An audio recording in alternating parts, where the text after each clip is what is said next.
Bwana Yesu asifiwe. Bwana Yesu asifiwe tena. So neema na rehema Mungu ametupatia kukutana katika hii siku yake ya Sabato. Tuangalie kuhusiana na maisha baada ya wokovu, ama venye kanisa linafaa liwe kwa neema ya Mungu. So haya mafundisho kwa neema ya Mungu yanaweza kumpa mwenye dhambi toba, lakini haswa ni katika maisha baada ya wokovu. So tuamini tuombe. Ee Mungu wa Abrahamu, wa Isaka na Yakobo, sifa na utukufu ni zako. Asante kwa ushirika wako Bwana uliouchagua Africa Repent Kenya na hata Africa Repent Tanzania Bwana, kuwa na Abraham Mabanda, kuwa na Wilfrida, kuwa na ushirika wote ambao Bwana uko pale Tanzania, Mbeya Bwana, na hata Bwana wapendwa ambao tuko nao mitandaoni Bwana, Mwendwa Mbabu Bwana, kuwa naye Bwana. Hata wale wengine Bwana wajafika mahali hapa Bwana, uwe nao Bwana. Na wale wanaelekea mahali hapa Bwana pia wakumbuke mtakatifu wa Israeli.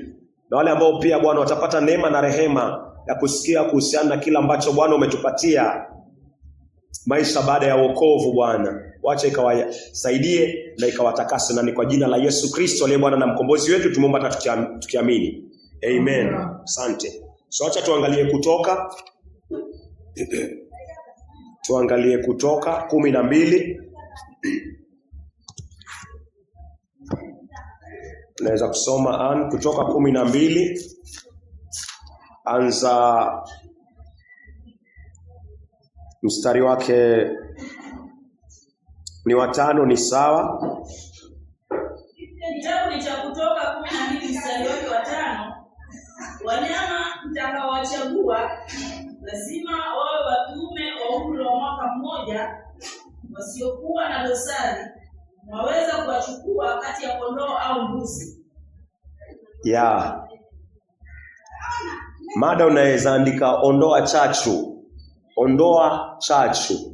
So Waisraeli wako Misri, wanaambiwa wamtafute mwanakondoo, alafu wamchinje mwanakondoo, wachukue damu weke katika milango. Sawa sawa, weke damu katika milangoni mwao.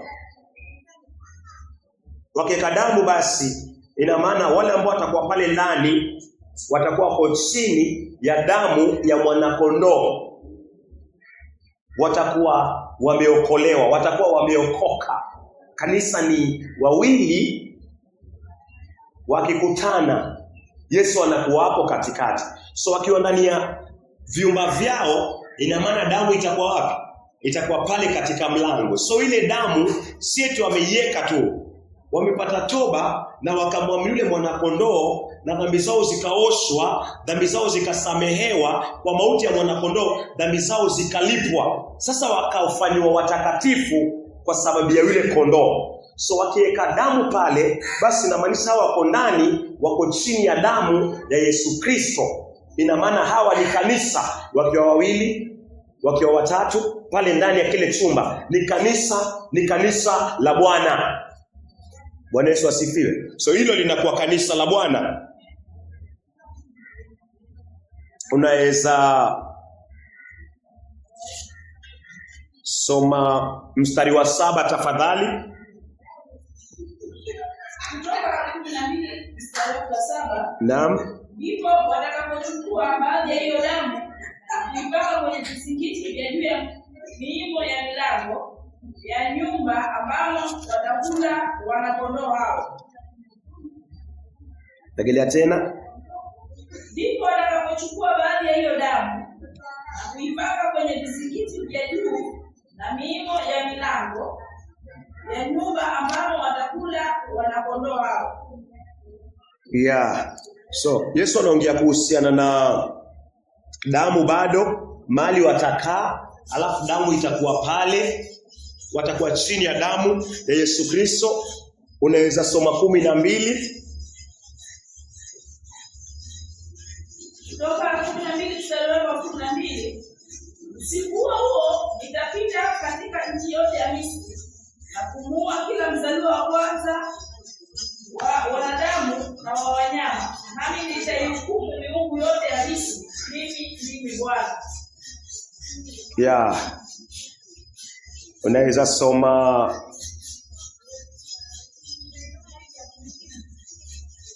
mstari wa 13. Damu itakuwa ishara kwa ajili yenu ya kuonyesha nyumba ambazo mtakuwamo. Nami nitakapoiona damu, nitapita juu yenu. Hakuna pigo la uharibifu litakalowakuta nyinyi nitakayoipiga Misri. Ya hivyo ndio Mungu anasema. Mungu anasema atakapoona damu basi itakuwa ishara. Itakuwa ishara. So kanisa la Bwana liko na damu ya Yesu Kristo. Liko na damu ya Yesu Kristo katika mlango, inamaanisha katika moyo. So wale watu wawili wako ndani, watatu wako ndani, wanne wako ndani, alafu hapo kuna damu, inamaanisha wao wako ndani, ni kanisa. Ni kanisa. Sawa sawa. Acha tuangalie Mathayo 18 mstari wa 20. Ni kanisa ambalo liko chini ya damu ya Yesu Kristo. Hilo ni kanisa. Wale wako ndani ni kanisa. Weza soma Mathayo 18:20. Mathayo 18 mstari wa 20. Kwa kuwa wanapokusanyika pamoja watu wawili au watatu kwa jina langu, mimi niko papo hapo pamoja nao. Yesu yasema, rejelea mara ya mwisho. Kwa kuwa wanapokusanyika pamoja watu wawili au watatu kwa jina langu, mimi niko papo hapo pamoja nao. Watu wawili watatu wakikusanyika, Yesu anasema hapo katika hilo kusanyiko Yesu atakuwa pamoja nao. So hilo ndio kanisa. Hili ndio kanisa. So tukiona Kutoka wamekadamu katika milango yao, wamekubaliana na damu. Alafu wakiwa pale, damu ya mwana kondoo, kifo cha mwana kondoo kimewaosha, kimewasafisha, wamekuwa kanisa. Wamekuwa kanisa. So ukishafanyika kanisa, uliposikiza injili kwa uwezo wa Mungu, Mungu akakuvuta kwa kazi ya Yesu Kristo, Mungu akakupatia toba, Mungu akakupatia huzuni ya kiungu, Mungu akakupatia imani, Kristo akaumbika ndani ya moyo wako, dhambi zikaondolewa kwa Roho Mtakatifu, ukadhihirisha imani kwa ubatizo, wewe umefanyika kanisa, wewe umefanyika hekalu la Bwana. Mimi vile vile nimefanyika kanisa. Basi baada yako kuna maisha unafaa uishi. Kuna maisha nafaa niishi. Na kama sitaishi hayo maisha kuna hatari. So tumeona jinsi Waisraeli wamefanyika kanisa. Unaweza ona sasa mstari wa 15. Rudi Kutoka tafadhali 12. Kanisa linaambiwa ni nini inafaa iondolewe sasa. Wakiwa wamekaa wakiwa pale ndani, washafanyika kanisa, ni kanisa. Kuna vitu anaambiwa pia waviondoe. So baada ya wokovu kuna vitu Mungu anazidi kusisitiza vinafaa viondolewe katika kusanyiko. Naweza kusoma tafadhali Kutoka 12 mstari wa 15. Kutoka 12 mstari wake wa 15. Kwa siku 7 mtakula mikate isiyotiwa chachu. Katika siku ya kwanza mtaondoa chachu yote ndani ya nyumba zenu. Maana yeyote atakayekula chochote chenye chachu kuanzia siku ya kwanza hadi ya 7 lazima akataliwe mbali kutoka Israeli. Ukishafanyika kanisa, Mungu anakuambia ni lazima uondoe chachu.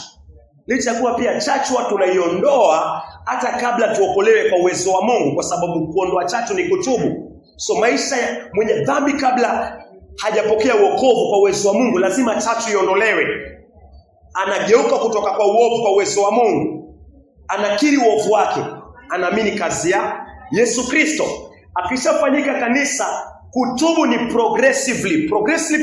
progressively inamaanisha ni maisha kuanzia kabla kuokolewa mpaka mwisho wakati utatoka duniani. Ndio maana tunaona hata makanisa 7 yanaambiwa yatubu. Yameokoka, lakini bado Yesu anaambia yatubu, na yasipotubu kuna hatari ya kuondolewa kwa kinara cha taa, ambao ni Roho Mtakatifu, ambao ni kanisa. Wezaona venye Waisraeli wanaonywa. So Mkristo ambaye amejaza chachu kuna hatari, kwa sababu atakataliwa. So nisifurahi kwamba nimeokoka, Yesu Kristo ni Bwana, uko na chachu, waendelea kukaa katika chachu. Mungu anasema kama ishivyo utakataliwa. Na nitakataliwa. Manake anaambiwa chachu isipatikane, na kama chachu itapatikana, huyo mtu atakataliwa mbali miongoni mwa kusanyiko la Israeli. Mungu atakukataa. So nitasema nimeokolewa ndio, nimeokoka ndio, lakini je, uko na chachu? Naendelea kukaa katika chachu? Then kuwa na uhakika na hili, Mungu atakukataa. Mungu atakukataa. Weza soma mstari wa 19 sawa sawa 17. Naona neno hilo linasisitizwa 17. Kutoka 12 mstari wa 17, mtaidhimisha siku ya mikate isiyotiwa chachu, kwa sababu hiyo ndiyo siku ile nilivyovitoa vikosi vyenu kutoka Misri. Mtaiadhimisha siku hii kwa vizazi vyenu vyote kwa amri ya kudumu. Ya Mungu anazidi kusisitiza kuhusiana na chachu, anazidi kusisitiza kuhusiana na chachu. Anasema chachu isipatikane. Mstari wa 18, katika mwezi wa kwanza mtakula mikate isiyotiwa chachu, kuanzia jioni ya siku ya 14 hadi jioni ya siku ya 21. Mstari wa 19, kwa muda wa siku 7 isionekane chachu yoyote katika nyumba zenu.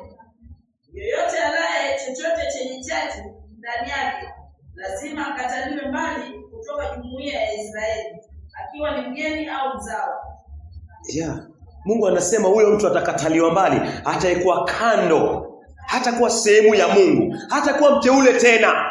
Licha kuwa aliokolewa kwa uwezo wa Mungu, lakini anaishi maisha gani? Anaishi maisha gani? Yesu anasema anamtapika mtu kama huyo. So ni sawa na mtu akishaokoka, kama anaendelea kukaa katika chachu, Mungu anasema huyu mtu atakataliwa. Kukataliwa inamaanisha nini? Kukataliwa inamaanisha kutapikwa na Yesu Kristo. Na kuna kitu kiovu kama kutapikwa. Hakuna kitu kibaya kama kutapikwa na Yesu Kristo kwa sababu ya chachu. So walikuwa waondoe chachu. Mungu anasema utatapikwa. Chachu ni kiburi, chachu inaweza faraka, chachu inaweza kuwa chochote kile ndani ya moyo. Chachu inaweza kuwa kutotii neno la Bwana, amri zake. So unaweza ona Yesu akisema utakataliwa inamaanisha nini? Angalia Kutoka 32, 33. 32, alafu 33. Hii kukataliwa katika miongoni mwa Waisraeli kwa sababu ya chachu inamaanisha nini? Naweza kusoma tafadhali? Anza 32. Kutoka 32 kuanzia mstari wa 32. Lakini sasa nakusihi wasamehe dhambi yao, lakini kama sivyo basi nifute kutoka kwenye kitabu ulichoandika. Waisraeli wameinua ndama Waisraeli wameinua ndama. Mungu ameona mioyo yao. Mungu ndani ya moyo kuna kitu ambacho anapanga kukifanya. Musa anaenda mbele za Mungu, anamwambia Mungu wasamee kwa hili kosa la kuinua ndama. Kumbuka Waisraeli wameokoka. Hapa ni Waisraeli wameokoka. Musa akienda kuchukua vibao, Waisraeli tayari walikuwa wameokoka, hata wamebatizwa katika bahari ya Shamu. So wameamini damu na wamebatizwa. So wameokoka. Lakini Mungu tangu mwanzo aliwaambia waondoe chachu. Waondoe chachu. Kuinua sanamu ni chachu ambayo haifai kupatikana katika mioyo yao. Sasa imepatikana. Mungu anasema watakataliwa mbali. Kukataliwa mbali ni nini? 33. Bwana akamjibu Musa, yoyote aliyenitenda dhambi ndiye nitakayemfuta. Mungu anasema ndiye atakayemfuta kutoka kwenye kitabu changu. Kwa makini, hasemi vitabu, hasemi nitamfuta katika vitabu. Kuna kitabu na kuna vitabu. Vitabu ni mahali matendo yanaandikwa. Mungu akisema nitamfuta huyu katika kitabu, inamaanisha ni kitabu kimoja. Kitabu ni mahali ambapo majina ya watakatifu wateule yanaandikwa. So Mungu akisema aliyenitenda dhambi nitamfuta, aliyepatikana katika chachu ndiye nitakayemfuta katika kitabu. Anamaanisha anaenda katika kitabu cha uzima, analifuta jina lake, na Mungu atabaki Mungu, analifuta jina lake. Rejelea mara ya mwisho 33. Hiyo ndio kukataliwa kwa sababu ya chachu ya kwenda kinyume na amri za Mungu. Bwana akamjibu Musa, yoyote aliyenitenda dhambi ndiye nitakayemfuta kutoka kwenye kitabu. Tuangalie Ufunuo tafadhali. Ufunuo 20 mstari wake ni wa 12.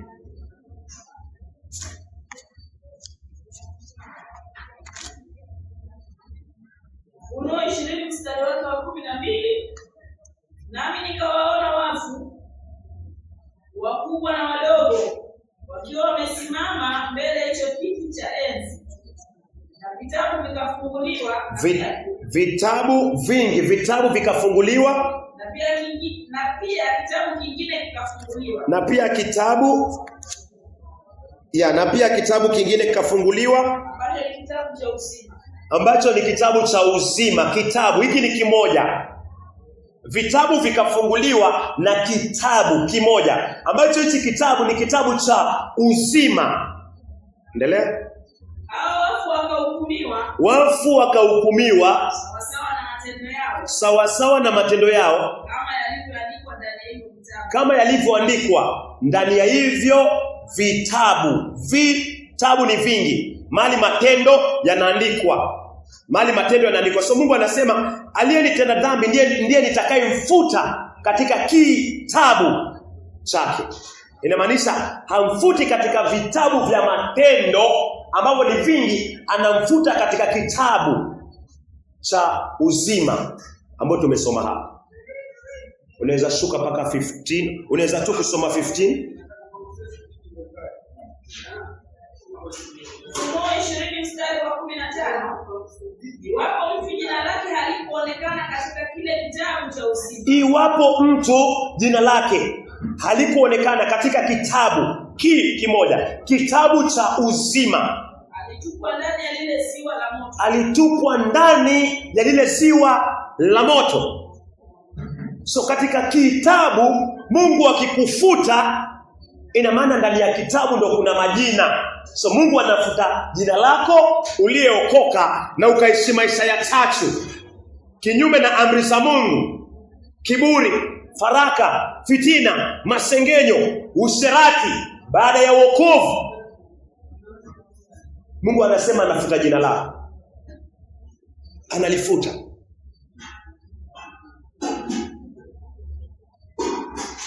Kutoka 22:33 Mungu anasema aliyenitenda dhambi ndiye nitakayemfuta kwa kitabu katika kitabu cha uzima. Mwanadamu anafutwa. Ni kwa sababu ya nini? Waisraeli waliinua ndama. Ndama ni chachu mbele za Bwana. So Mkristo achunge sana. Pengine unaweza sema hili liko kwa agano la kale, pengine kwa agano jipya hatufutwi. Hapo Ufunuo 3 mstari wa 5 Yesu anasema nini? Iko mpaka kwa agano jipya.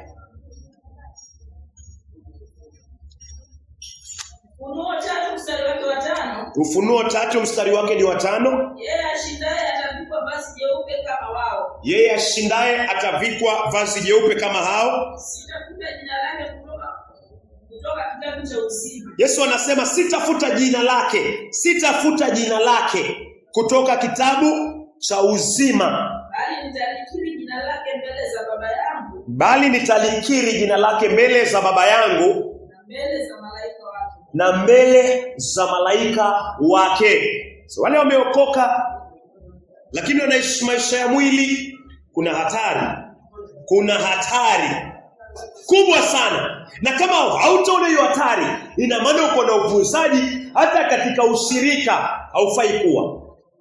Hapo ndo Mungu anatupeleka katika ushirika huu, kwa sababu kuna kufutwa. Na kama kuna mpendwa mmoja ako na chachu, ako na uchafu ndani ya moyo wake, hii chachu ni hatari, kwa sababu hiyo chachu itaingia kwa mwingine na itafanya kanisa lote lifutwe katika kitabu cha uzima. Lifutwe kwa sababu ya mtu mmoja ama watu wawili.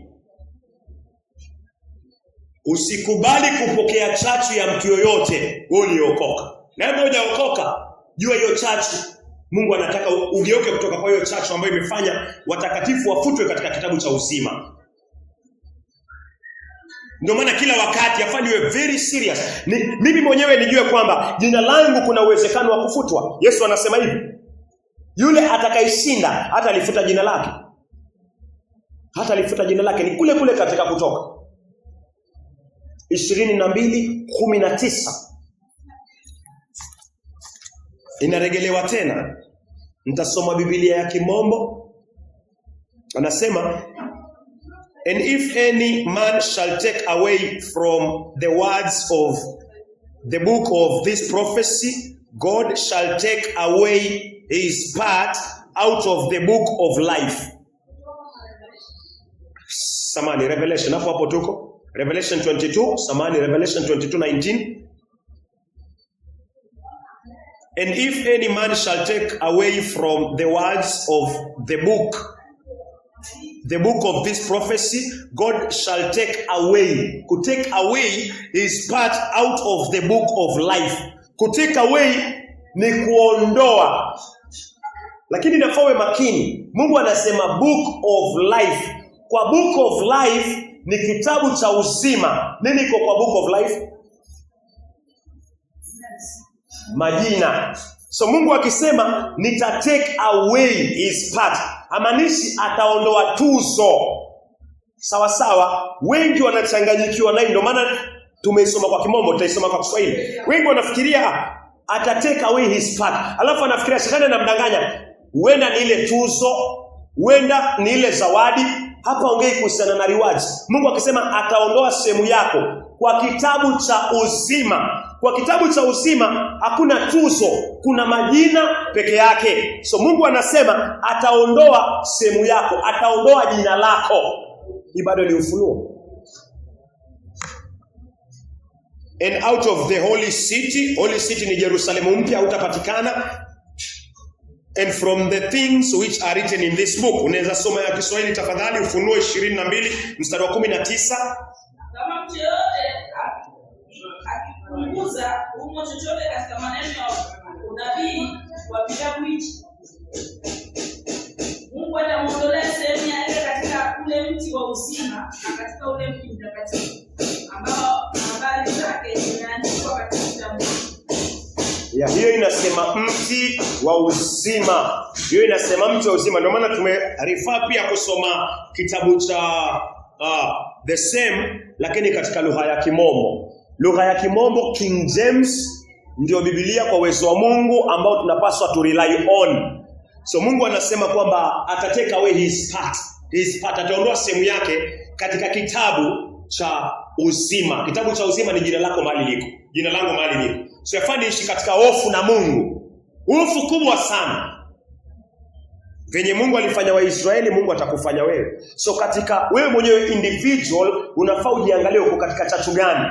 Ujuazi umeokoka kweli, lakini ukienenda katika chachu, Mungu atafanya vile alivyofanya na Waisraeli. Ataondoa sehemu yako katika kitabu cha uzima. Ataondoa sehemu yako katika kitabu cha uzima. Then chachu ni nini? Chachu ni nini? Kabla hatujashuka zaidi, chachu ni nini?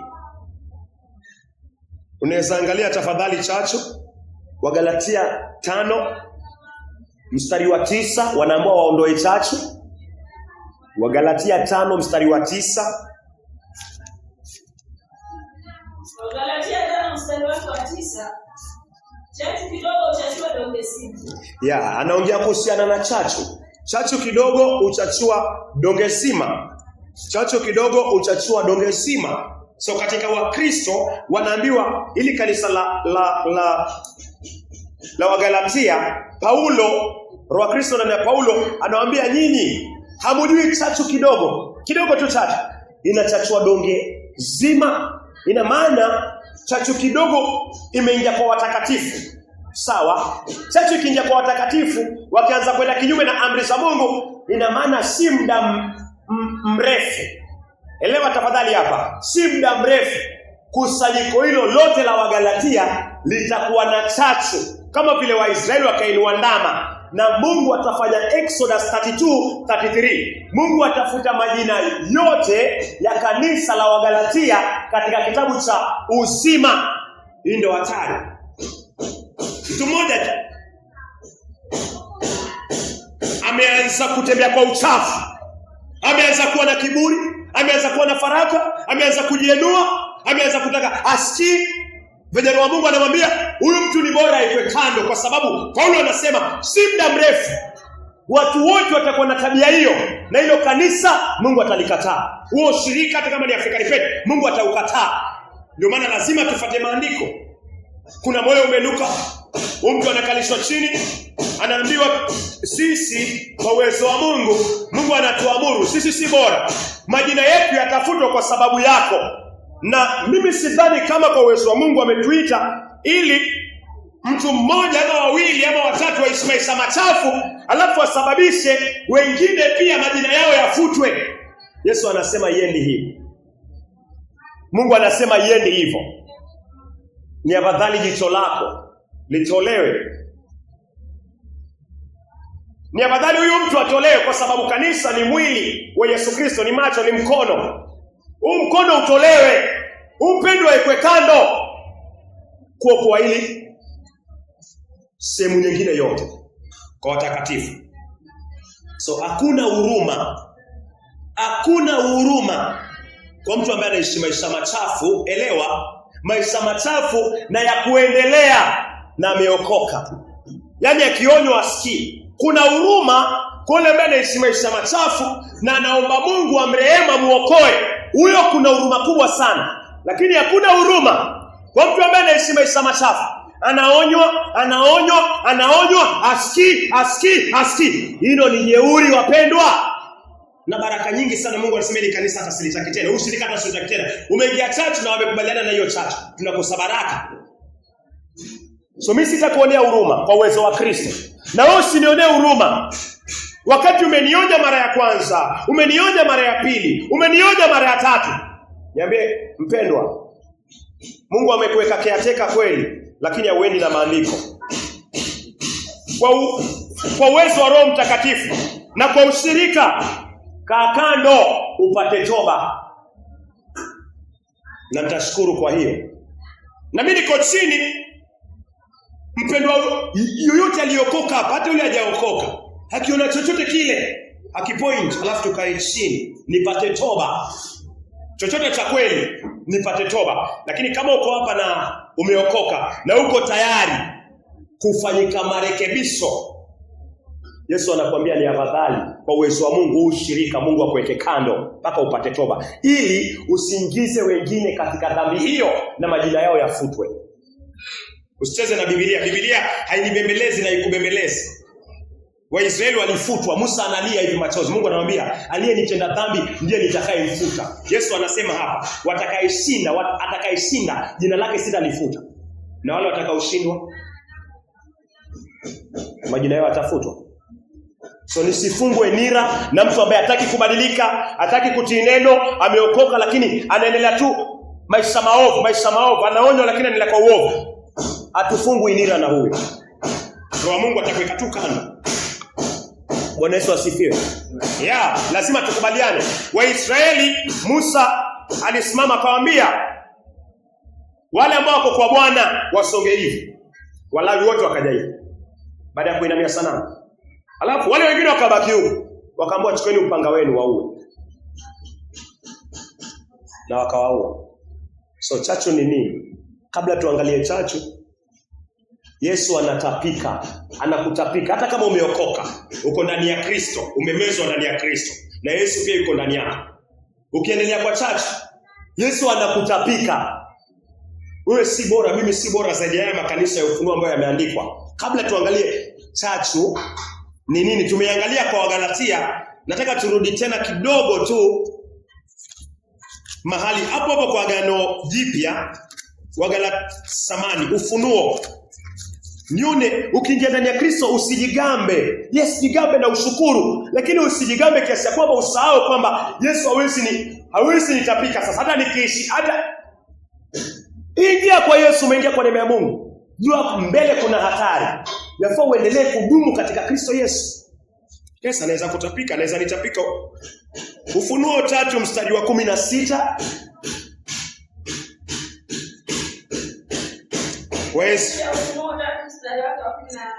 Weza kwanza 15 tafadhali.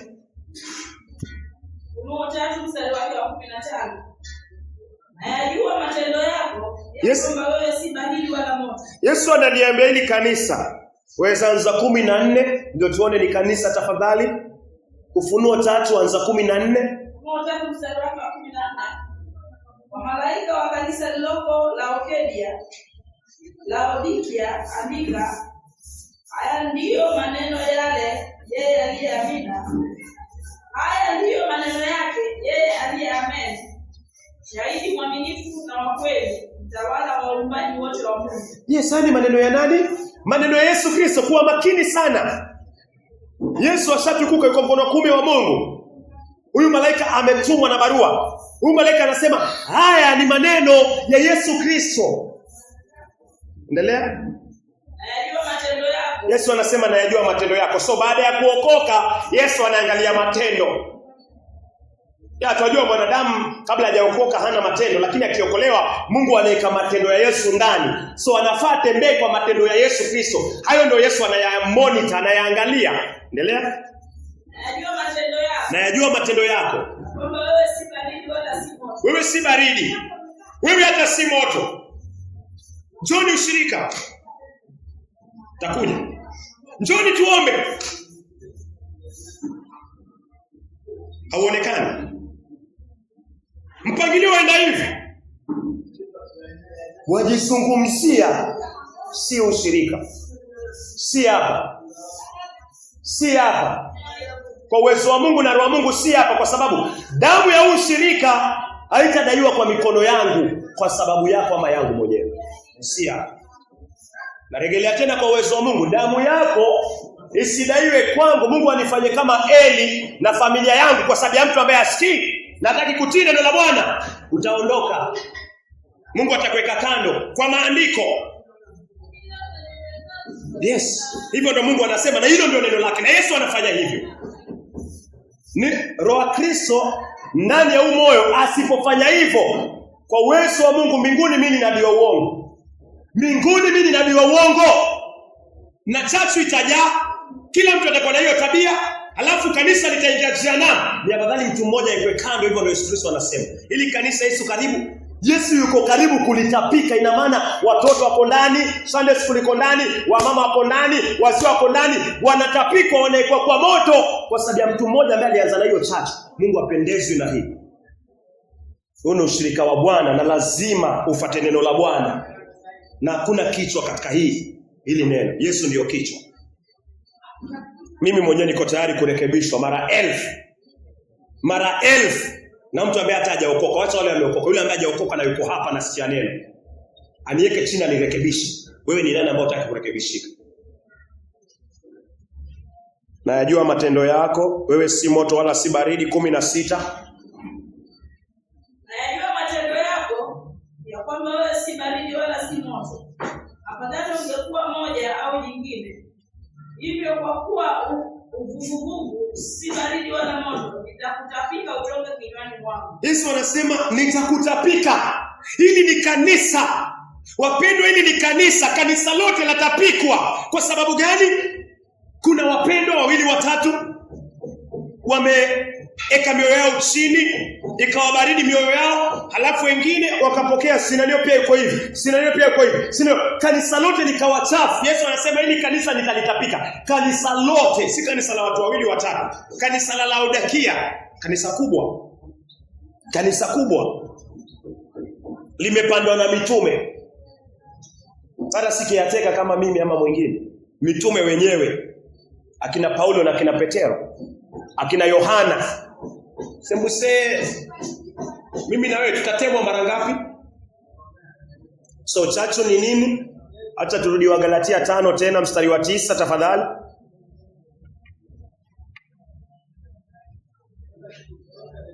Kitabu cha Galatia 5 mstari wake ni wa 9. Chachu kidogo uchachua donge zima. Chachu kidogo uchachua donge zima. Hii chachu ni nini? Alishuka mpaka 19. Anaongea kuhusiana na Wagalatia 5 mstari wa 9. Anasema chachu kidogo inachachua donge zima. So anashuka mpaka 19, anaeleza chachu ni nini. Unaweza soma 19 tafadhali? Wagalatia 5 mstari wa 19. Naam. Basi matendo ya mwili ni dhahiri nayo ni haya. Matendo ya mwili ni dhahiri nayo ni haya. Hizi ndio chachu ambazo hazifai kupatikana kwa Wakristo waliokoka, na hata mwenye dhambi kama yuko na hizi anafaa kukiri na kugeuka ili chachu iondolewe, ili Mungu aweze kuweka alama yake ambayo ni damu ya Yesu Kristo na muhuri wake ambao ni Roho Mtakatifu. Chachu kidogo uchachua donge zima. Chachu ni hiyo: uasherati, uchafu, ufisadi, kuabudu sanamu. Waisraeli tumeona waliinua ndama, na hii ni chachu. Mungu akasema majina yao atayafuta kwa kitabu cha uzima. So hii chachu ile ambayo ilifanya Israeli wafutwe, ndio chachu hiyo Wagalatia wanaonywa. Usherati katika kanisani haitakikani. Usherati kwa washirika haifai. Uzinzi kwa watu ambao wako kanisani. Unaona vijana ni wazinzi, ama mtu ni mzinzi, ameokoka lakini kuna tabia ya uzinzi. Hilo kanisa lote si muda Yesu Kristo analikataa. Na majina yao yanafutwa katika kitabu cha uzima. Mzinzi si haikwe kando. Haikwe kando. Na kama ana moyo wa kutubu basi haikwe kando kabisa sasa. Asichafue donge lingine, donge lote. Next. Uchafu haufai. Ufisadi haufai kanisani. Haufai ufisadi kanisani. Kila kitu lazima kiwekwe kwa mwangaza. Ibada ya sanamu. Uchawi. Uadui haufai kanisani. Huyo yuko na uadui, ameziba mambo hapa. Huyu dada niko na mzigo naye, huyu mpendwa niko na mzigo naye, nimeficha unafiki uko ndani. Badala nimface nikae naye chini tuongee, mpatane ama nipatane naye, lakini nabeba napelekea ndugu mwingine anapelekea. Haifai kanisani, haifai. Na kama tutaendelea kukaa katika hayo, na kama watu wataendelea kudumu katika hayo, ama kanisa lolote lile, Yesu atalikataa. Na hiyo uinjilisti wote itakuwa mnafanya, itakuwa ni kazi bure. Itakuwa mnaonya wengine lakini hamna nafasi ya kukaa na kuonywa na Roho wa Mungu, ama kujibadilisha na nyinyi ama na sisi. Itakuwa ni bure. Na tuko hapa kwa uwezo wa Mungu kupiga ngumi ukuta. Tuko hapa kwa uwezo wa Mungu na Roho Mtakatifu ili nafsi zitolewe kwa giza, ziokolewe na ziendelee mpaka katika siku ya mwisho atakapokuja Bwana wetu Yesu Kristo, na majina yao yatajwe katika yapatikane katika kitabu cha uzima. Kama hilo si shabaha, huu ushirika una maana. Kama hiyo si msingi purpose ya ushirika, then hauna maana huo ushirika. Ushirika wote ule. Na hiyo ndio kusudi ya ushirika huu. Watu watubu muamini Yesu na wakae kwa amri za Mungu. Wakae katika utakatifu. Wafe katika utakatifu ndani ya Kristo. Wakifufuliwa na ufufuo kwanza wanaenda na Kristo miaka 1000, wakisimama katika siku ya hukumu baada ya miaka 1000, majina yao yanapatikana pale. Na hiyo ndio utukufu. Hiyo ndio shabaha ya ushirika. Ndio maana lazima tufuate maandiko. So hiyo ni chachu. Endelea. Gomvi ni chachu. Wivu ni chachu, haifai. Wadui, wivu haifai. Hasira haifai. Fitina haifai. Mafarakano hayafai. Uzushi haufai. Usda haufai. Ulevi haufai katika shirika la Bwana. Waliokoka hawafai kupatikana katika ulevi. Ulafi haufai katika kanisa la Bwana. Mambo mengine yanayofanana nayo inamaanisha kuna mambo mengine zaidi, kuangalia pornografia na mambo mengine zaidi. Mtu akikuletea historia fulani, eti fulani amefanya hivi, ngoja fulani aje alafu yaseme. Next. Na mambo mengine yanayofanana nayo. Naam. Nawaonya kama nilivyokwisha kuwaonya kabla. Nawaonya kama nilivyokwisha kuwaonya kabla. Kwamba watu watendayo mambo ya jinsi hiyo hawataurithi ufalme wa Mungu. Mungu anasema hawa hawataurithi ufalme wake. Hiyo ni chachu. Kidogo tu donge zima. Kanisa lote la Laodikia karibu tu litapikwe sababu ya uchafu huo. So tukija katika Agano Jipya inafaa uelewe kwamba kanisa ni mwili. Angalia Wakorintho wa kwanza 3 mstari wa 16. Sasa tuarudi katika Agano Jipya. Tumeangalia kanisa katika Agano la Kale Kutoka. Sawa sawa, mali wa Israeli wanaika damu, wanafanyika kanisa, 2 watatu wamekusanyika, Yesu anakuwa hapo pamoja nao. Alafu sasa tuangalia wanamuondoe chachu. Kwa nini? Majina yao yameandikwa, na kama wataiondoa chachu watakataliwa kwa miongoni mwa Israeli, miongoni mwa taifa teule. Watakataliwa vipi? Majina yao yanafutwa katika kitabu cha uzima. Sawa sawa. So sasa tuarudi sasa kwa ushirika. Sasa tuarudi kwa kanisa la leo, linaingiaje katika haya? Unaweza soma tafadhali Wakorintho wa kwanza 3 mstari wa 16. Hamjui kwamba nyinyi wenyewe ni hekalu la Mungu? Na kwamba Roho wa Mungu anakaa ndani yenu. So hili ni kanisa. Uko na Roho wa Mungu, wewe ndio hekalu. Niko na Roho wa Mungu, mimi ndio hekalu. Mkikutana pamoja 2, Yesu anasema katikati atakuwa hapo. Mathayo 18 mstari wa 20 anasema mtakapokutana 2 na 3 wenye Roho Mtakatifu, mkikutana, Yesu anasema yuko hapo, na hilo ni kanisa. Sawa sawa. So kanisa pia ni mwili. Wakorintho wa kwanza tafadhali 12. Kanisa ni mwili. Sasa hapa tuwe makini zaidi, kwa sababu kuna mahali Mungu anataka tuelewe pia. Tuna shift mahali fulani. Mimi ni kanisa ndio, wewe uko na mwili, uko na macho. Yes, kanisa pia ni mwili. Wewe unaweza kuwa jicho, mimi naweza kuwa mguu. Wewe unaweza kuwa mkono, mwingine anaweza kuwa kichwa, mwingine anaweza kuwa macho, mwingine anaweza kuwa mdomo. Wakorintho wa kwanza 12. Unaweza anza mstari wa 12. Wakorintho wa kwanza 12 mstari wa 12. Kama vile mwili ulivyo mmoja na una viungo vingi, navyo viungo vyote vya mwili ingawa ni vingi ni mwili mmoja, vivyo hivyo na Kristo. Inaongea kuhusiana na viungo vya mwili. Nafananisha kanisa na viungo vingi vya mwili. Nasema mwili ni mmoja, viungo vingi. Kwa makini tafadhali. Mwili, viungo vingi, lakini mwili ni mmoja. So kanisa linafananishwa na mwili. Na katika huo mwili wanaambiwa chachu iondolewe. Ina maana mtu mmoja peke yake hawezi kuwa kanisa. Huwezi kuwa kanisa peke yako. Hivi ndio shetani anadanganya wengine. Eti unaweza kufanya injilisti peke yako, unaweza kufanya hivi peke yako, unaweza kufungua ministry peke yako. Hauwezi fanya kitu peke yako. Mungu anamuita mtu peke yake. Akikuzungumzia, na itakuwa siri, itakuwa wazi, na itakuwa kitu unaficha.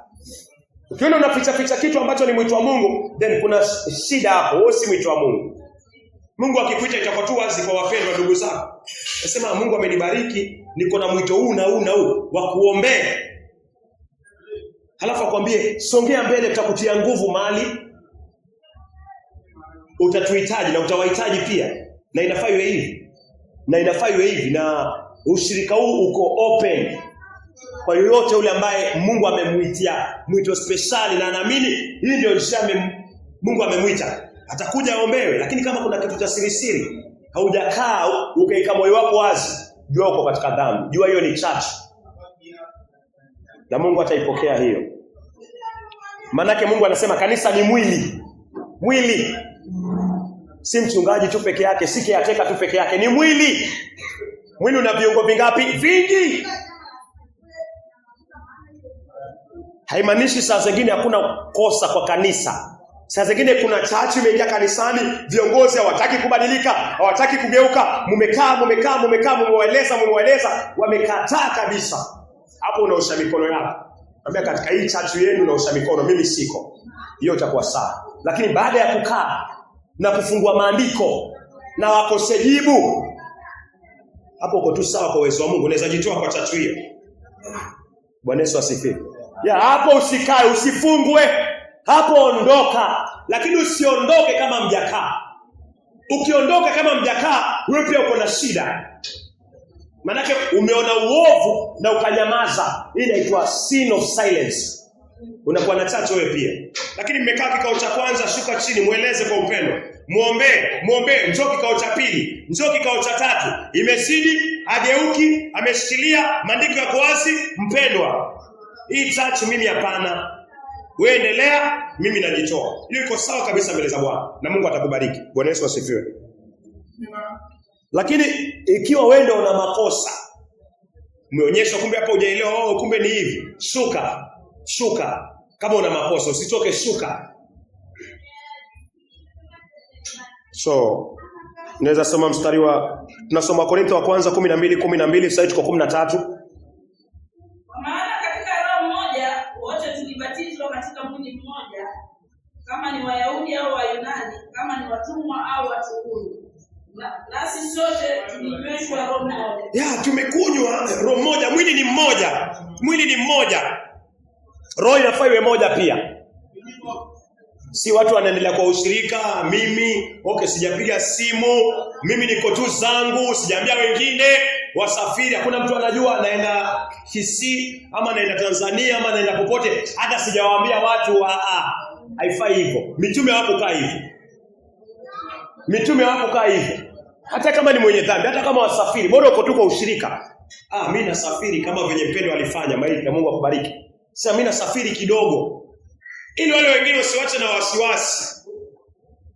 So zaidi ya wale wameokoka. Sikufika ushirika, basi ulikuwa wapi? Maana mwili ni mmoja. Kama hutaki kufika, sababu ni nini? Usiwe moto. Samani. Hauko moto wala baridi. Kuwa moto na wewe. Kama ni moto kuwa moto, kama ni baridi kuwa baridi. Usiwe fugufugu. Huo ndio upendo, na mitume walikaa hivyo. Na kama sisi hatukai hivyo, ama wewe haukai hivyo, ama mimi sikai hivyo, basi nafuata Biblia gani? Nafunga Biblia gani? Hiyo ni kiburi, hiyo ni pride, ni kiburi ya shetani. Mitume walikaa hivyo. Nafaa nikae hivyo kwa sababu natumia hii Biblia, basi nafaa nikae hivyo venye Biblia inanieleza.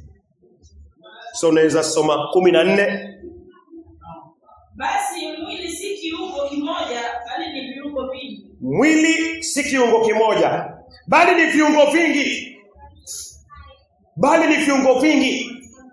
Mnapokaa tu peke yangu, unapokaa tu peke yako, hauko kwa maandiko, wewe si kanisa.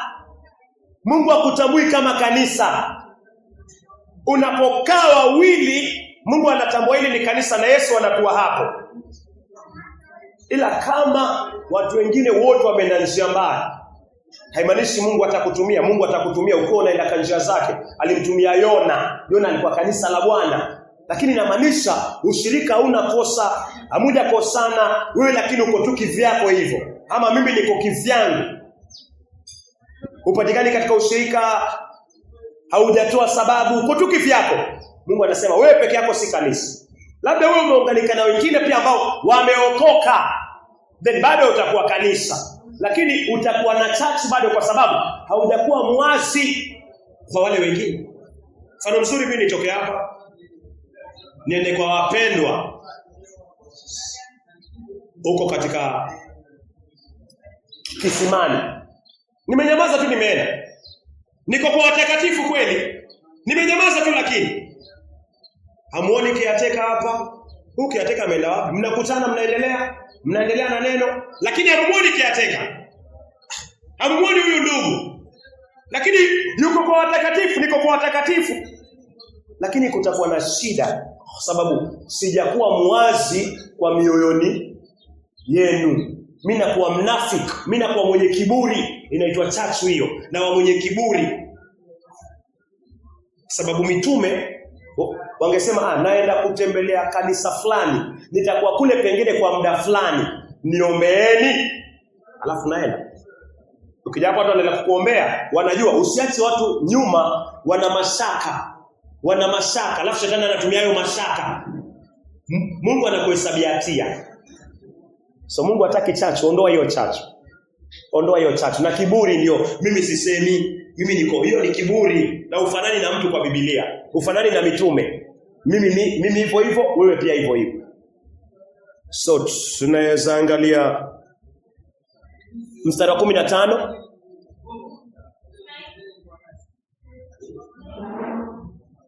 Wakorintho wa kwanza 12 mstari wa 15. Kama mkuu ungesema kwa kuwa mimi si mkono, basi mimi si wa mwili, hiyo isingefanya huo mguu usiwe sehemu ya mwili. Kuona tuingia wapi sasa? Hapo kwa makini.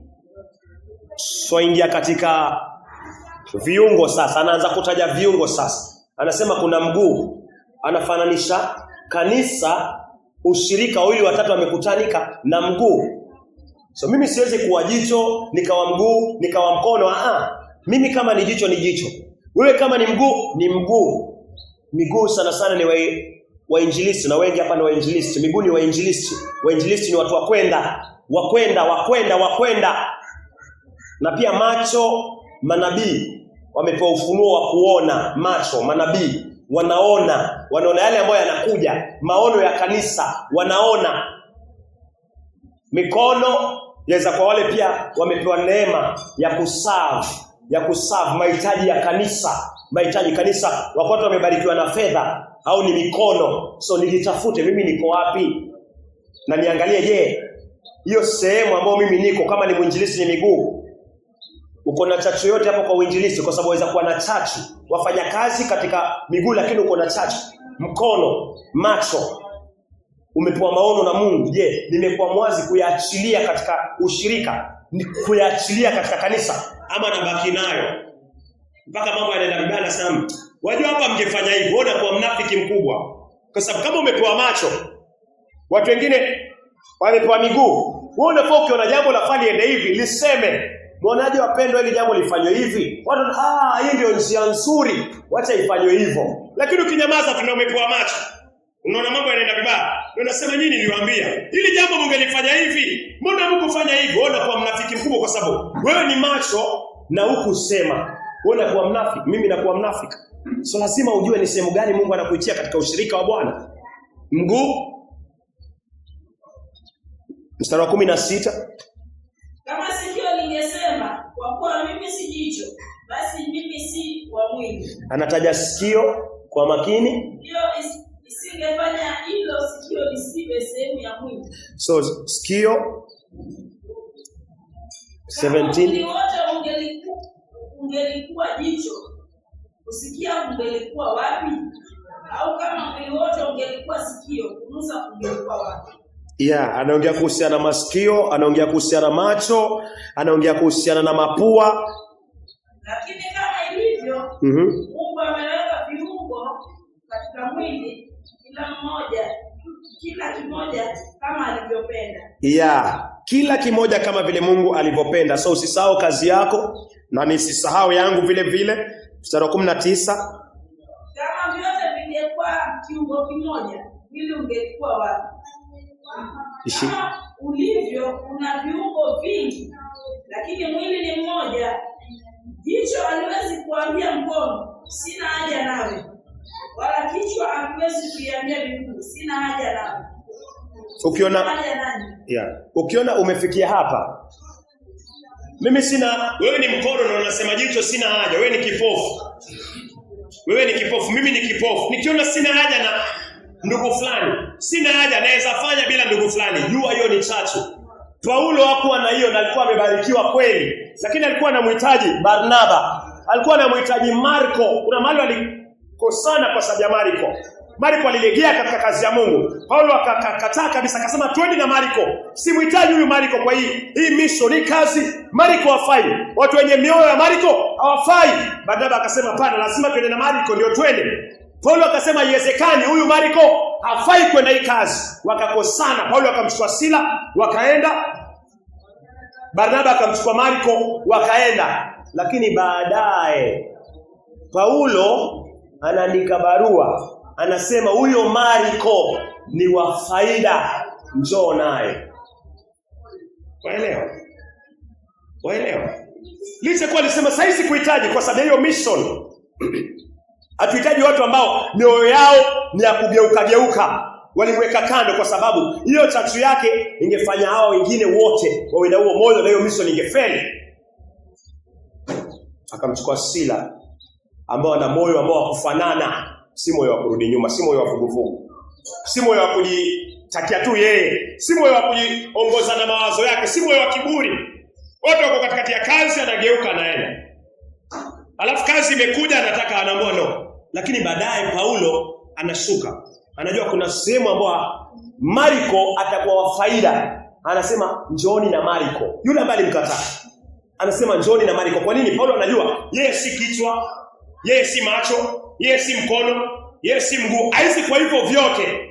Anajua huenda Marko ni macho kwa sababu walikuwa na Yesu Kristo. Yeye ni mguu ama mdomo, anaweza kuongea. Anajua tunahitaji maono ya Marko. Bwana Yesu asifiwe. So anasema kwa hii kazi sasa namhitaji Marko. Wewe venye Paulo anashuka. Na sasa lete hiyo kwako. Paulo yuko na kila kitu ambao Mungu alimpatia. Vingi sana mpaka hakuoa. Mimi na yeye tumeshindwa mpaka tumeoa. Haya. Na sasa hii leo yeye ameandika atada. Ameandika theluthi ya Biblia. Na anasema bado namhitaji Marko. Wewe saa zingine unakaa hapo unasema hata simhitaji yule. Umeoa, Paulo hakuoa, mimi vile vile. Paulo alienda miguu ya tatu. Mimi nayo hata ya kwanza tujafika pengine na ndege ama chochote kile. Ameandika vitabu atada. Wewe sijui umeandika ngapi. Mimi pia siko bora. Lakini saa zingine naona naweza fanya hata bila huyu. Huyo ni pepo, shetani anakudanganya. Usifikirie ukiokoka shetani hawezi kuzungumzia. Nani? Ondoa hiyo.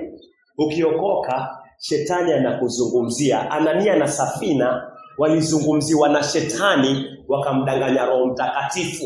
Wakiwa wana Roho Mtakatifu na shetani aliwazungumzia Anania na Safina. Petro akiwa ameoshwa na Yesu Kristo, amefanywa msafi.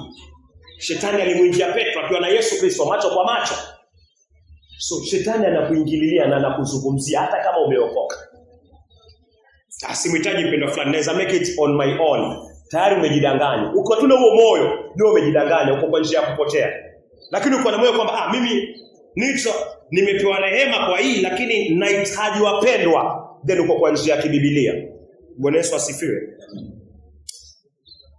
So tunaweza angalia, umefika wapi dada? Mstari wa 20 na lakini badala yake vile viungo vya mwili vinaonekana kuwa dhaifu, ndivyo ambavyo ni vya mwili. Sawa tumeona kanisa ni kichwa, kanisa ni macho, kanisa ni pua, kanisa ni mdomo, kanisa ni mkono, kanisa ni mguu. So tukija pamoja hivi ndio tutatengeza mwili. Bwana Yesu asifiwe. Tukija pamoja ndio tutatengeza mwili. Haujaona mtu ambaye yuko tu na jicho moja. Yaani ni jicho tu liko hapo. Alafu asema huyu ni mtu. Utaamini kweli? Hautaamini. Uone mtu ana mkono mmoja. Yaani ni mkono uko hapo. Saa zingine ajali zinatokea. Sisemi zitokea lakini zinatokea. Mtu amekatwa mkono, mkono umeanguka hapo. Umeenda barabarani, tuko pamoja. Umeona mkono uko pale. Utasema umeona mtu ama umeona mkono wa mtu? Mkono, umeona kiungo. Lakini si mtu anajulikana kwa viungo vyote. So kanisa la Mungu linajulikana kwa viungo vyote. Si peke yako, si peke yangu. Tuangalie Mathayo. Haya yote yalikuwa yanatuleta katika Mathayo.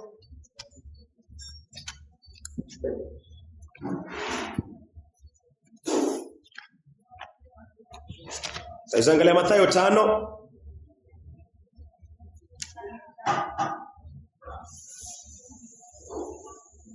Mathayo 5:29.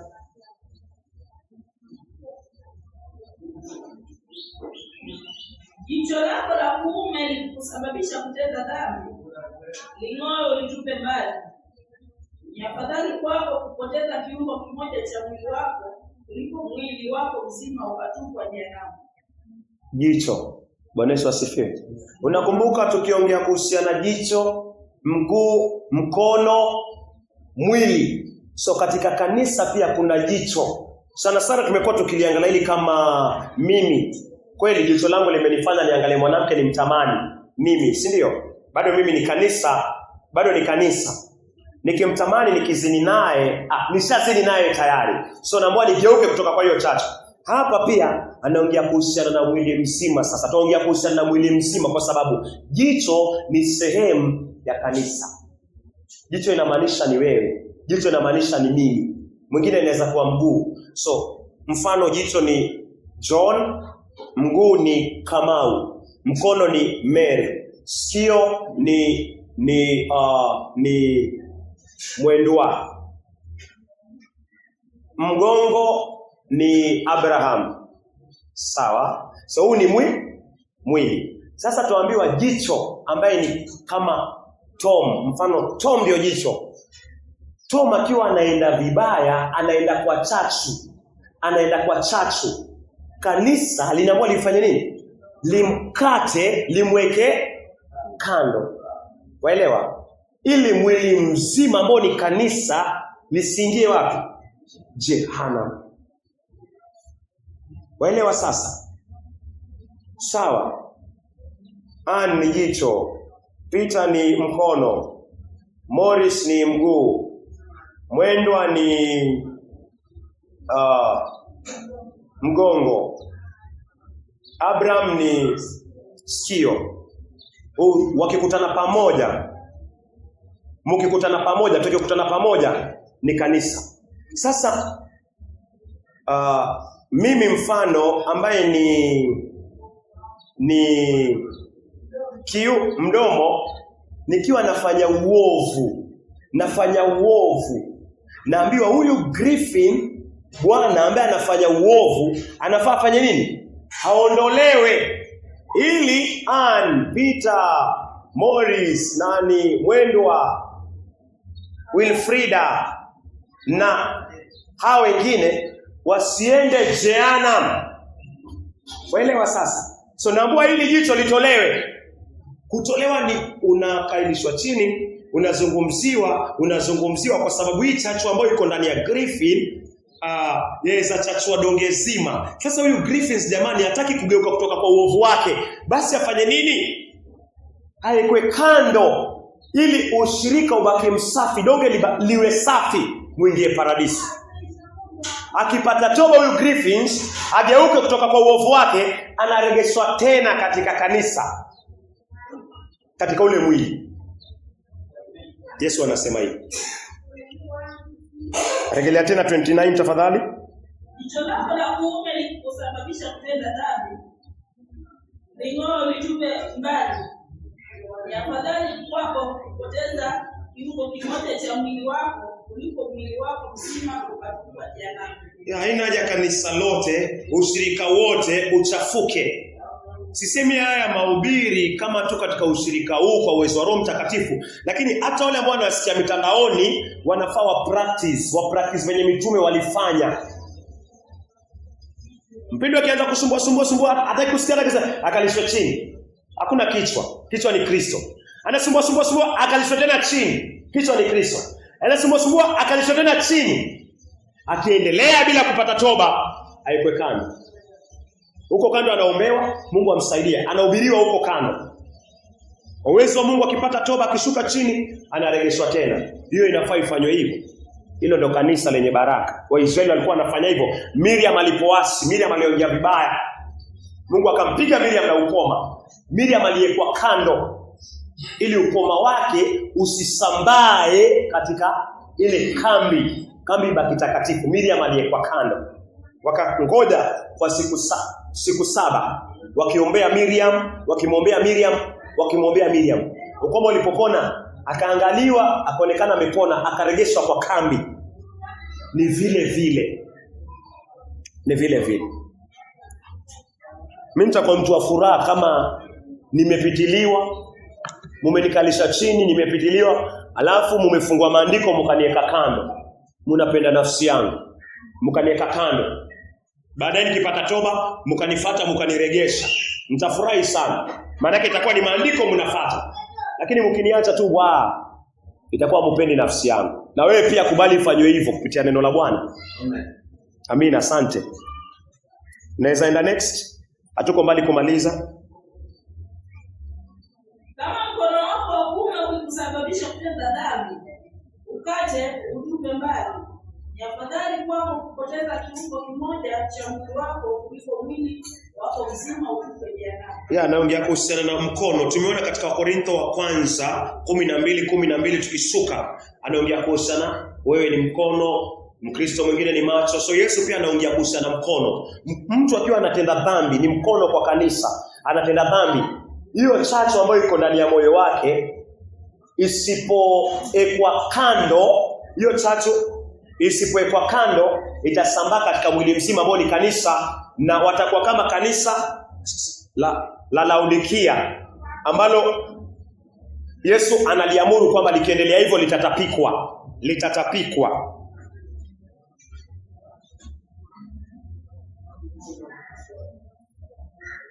Natumai tunaweza maliza na Wakorintho wa kwanza. Wakorintho wa kwanza 5. Tutamaliza na Wakorintho wa kwanza 5. Ukifika unaweza kusoma tafadhali. Wakorintho wa kwanza 5. Anza mstari wa kwanza. Hiyo kukata ni kuondoa chachu. Kukata ni kuondoa chachu. Aondolewe, mguu ukatwe. Huyo mpendwa aekwe kando. Jicho ling'oe. Huyo mpendwa ana karama ya unabii lakini anaishi maisha maovu, ana kiburi, aekwe kando. Mguu ukatwe.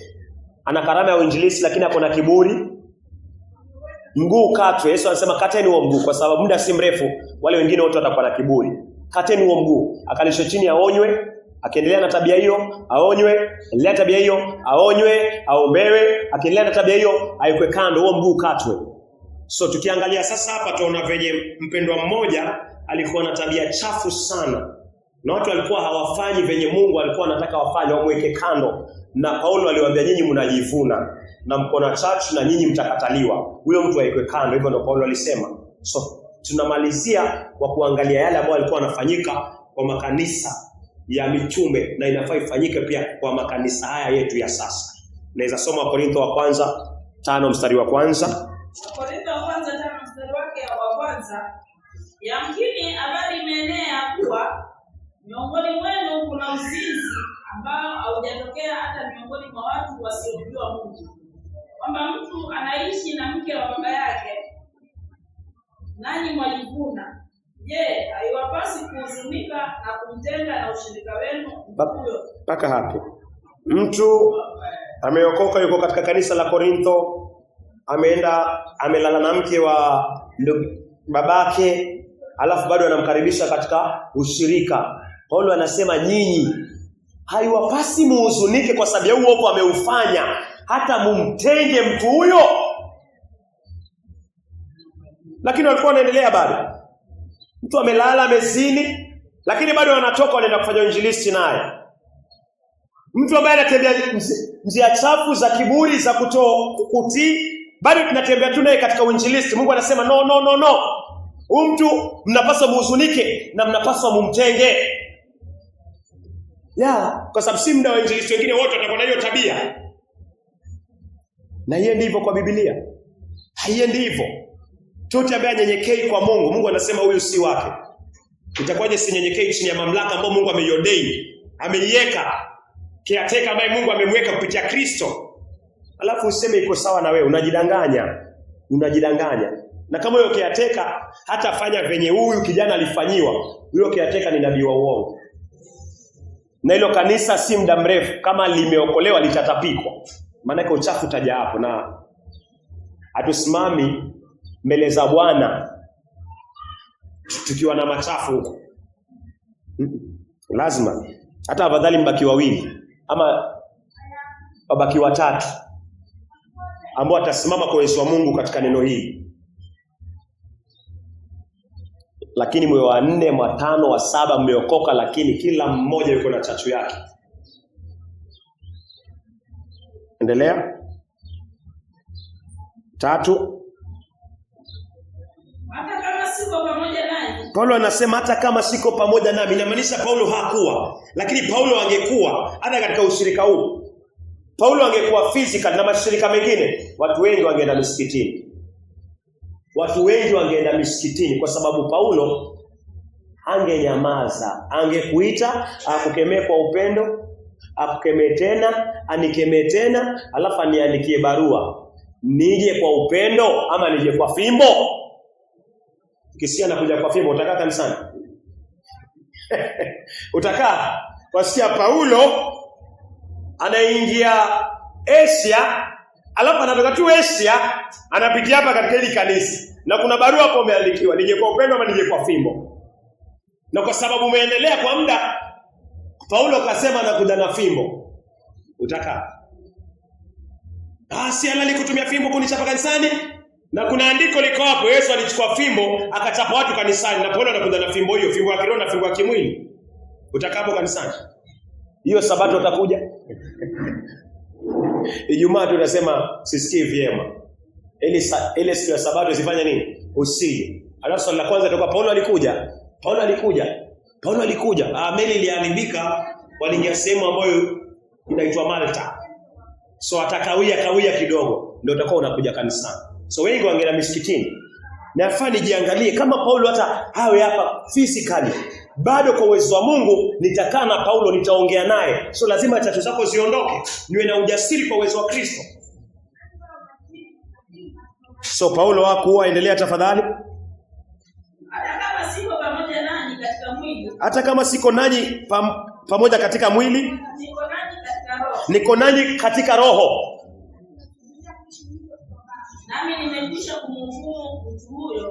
Nami nimekwisha kumhukumu. Paulo yuko lakini anasema ametoa hukumu na Mungu amekubalia hukumu. Mtu huyo aliyotenda jambo hili. So hukumu zitakuwa zinatolewa hapa ama hata katika kanisa ambalo Mungu amekuweka mlinzi, mchungaji ambao unasikia, inafaa utoe hukumu. Na ukitoa hukumu ujue ni Paulo ndo ametoa hiyo hukumu. Asemi Paulo hayuko sasa kuna unafuu. Paulo yuko kupitia maandiko, yuko na sisi katika roho. Yuko na sisi katika roho. Uko na kanisa Mungu amekuweka kiateka, pia yuko na wewe katika roho. Fanya hukumu, usiogope. Fanya hukumu kwa ajili ya wema wa nafsi zile zingine. Wewe mwenye dhambi pia jifanyie hukumu kwa kukiri uovu wako na kugeuka na kuhakikisha kwamba kwa uwezo wa Mungu chachu zote zimeondolewa kwa uwezo wa Mungu na neno lake, ili damu ipakwe katika moyo wako. So Paulo ametoa hukumu gani? Aondolewe. So utakapowekwa kando, nitakapowekwa kando nisiseme ni fulani, niseme ni Paulo kupitia Kristo, ni Mungu, ni maandishi ya Yesu Kristo, ni waraka za Kristo kupitia Paulo. Adam alipoasi, Mungu ndo alimtengeza Adam na akampa pumzi, akampenda Adam. Adam akachangia katika majina katika wanyama. Adam akaeka majina, Mungu akasema ni kweli mwanangu, na Mungu akawa anamtembelea Adam. Kanisa ilikuwa ngapi duniani? Ilikuwa mbili, moja mbinguni, lingine duniani. La duniani ilikuwa na watu wangapi? Wawili, Adam na Eve. So Mungu alikuwa mchungaji wao. So Mungu alikuwa anaacha mbingu, malaika wote, maserafi wote ambao hawahesabiki, anamwacha paka mwanawe, anashuka chini kuja kuhudumia nafsi mbili. Kanisa ambalo lina watu wawili peke yake. Na Mungu alikuwa anaridhika. So isaona kanisa si idadi ya watu wengi ndio uridhike. Kanisa la kwanza duniani lilianza na watu wawili na Mungu alikuwa mchungaji. Na lilikuwa hivyo na lilikuwa sawa, lakini Adam alipoasi, Mungu alimwambia ondoka katika bustani yake. Haya utaona kwa Mwanzo 1, 2 na 3. Mungu anamtoa Adam, anamweka nje. Kwa nini? Garden of Eden ni kivuli cha paradiso. Garden of Eden ni kivuli cha paradiso. Ukiwa Eden uko paradiso, kwa sababu paradiso kuna mti wa uzima. Upata muda utaona tu kwa Ufunuo 2:7. Mti wa uzima uko huko juu, mti wa uzima. Na hiyo ndio bustani ya Mungu, inaitwa paradiso.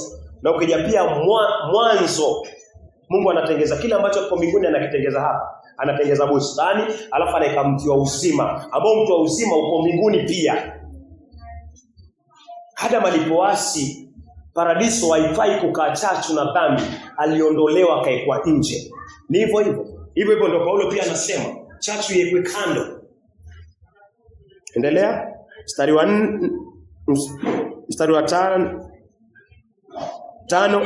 Mkabidhini mtu huyo kwa shetani. Ya Mungu anasema mtu huyo apeane kwa shetani, ili mwili wake uharibiwe. Mwili wake uharibiwe, Ili roho yake iokolewe katika siku ya Bwana. Roho yake iokolewe katika siku ya Bwana. Mungu anasema mtu huyo atolewe, apeane shetani. Mwili wake ufanye nini? Uharibiwe. Majivuno yenu si mazuri. Majivuno yenu si mazuri. Kwa nini majivuno? Je, hamjui kwamba chachu kidogo? Je, hamjui kwamba chachu kidogo Chachua donge zima la unga. uchachua donge zima? Ili donge lote zima litakuwa chafu, kwa sababu huyo amelala na mke wa babake, alafu hakuna hukumu inafanywa. Yesu anasema ni afadhali jicho litolewe, afadhali mguu utolewe, afadhali mkono ukatwe, ili donge libaki safi. Mstari wa 7 anamaliza akisema, Ondoeni chachu ya kale. Ondoeni chachu ya kale, Ili mpate kuwa donge jipya. ili mpate kuwa donge jipya Lisilotiwa chachu. lisilotiwa chachu. Hivyo ndo Mungu anamaanisha. Hivyo ndo Mungu anamaanisha chachu iondolewe katika kanisa. Huyu kijana aliondolewa. Ukizidi kusoma waraka wa pili, huyu kijana anapata toba, anaregeshwa. 2 Corinthians 2 ukipata muda isome yote. Anaeleza kuhusiana, aonyeshe upendo sasa. Amepata toba, aregeshwe katika mwili akiwa amepata toba. So jichunguze, nijichunguze. Chachu yote ile katika nafsini mwako. Mwenye dhambi ukiri ugeuke, mtakatifu ukiri ugeuke, ili iwe salama kwako na iwe salama kwangu, ili nizidi kubaki kiungo katika kanisa la Yesu Kristo. Bwana Yesu asifiwe. Tuamini tuombe. Mungu wa Abrahamu, wa Isaka na Yakobo, asante kwa mafundisho haya yako ya Sabato kwa watakatifu, na hata pia Mungu neno hili linapenya pia kwa wale ambao hawajakujua Bwana. Mungu saidia watu wafanye hukumu, saidia wachungaji Bwana wajiregelee Bwana, nasi pia tujiregelee Bwana. Nenda ukaondoe mafarakano, ndoa kiburi, ndoa chochote kile Bwana ambacho ni chachu, ambacho Bwana hakifai kupatikana katika mwili wa Yesu Kristo. Asante hata katika vipindi vingine ambavyo viko mbele yetu, nakukabidhi wewe. Tumeomba na tukiamini. Amen.